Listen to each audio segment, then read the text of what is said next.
Pues bueno, ahorita me vine a dar una vuelta aquí a la Alameda, me vine a despuntar el pelo y pues aprovechando me vine a dar una vuelta aquí un ratito a lo que es la Alameda.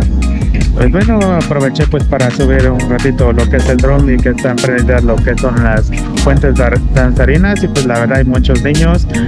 Hoy pues también felicitarlos, es el día del estudiante, el 23 de mayo. Muchos pues tienen lo que son actividades de sus escuelas o de plano pues les dieron el día libre. Pero pues bueno, ahorita el día está algo fresco, está nubladón. El día de ayer en la noche pues ya se dio la primera lluvia.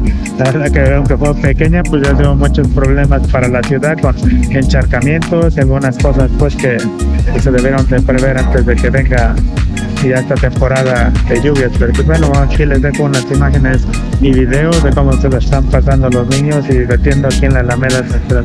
Y pues bueno, nos vemos en el siguiente video.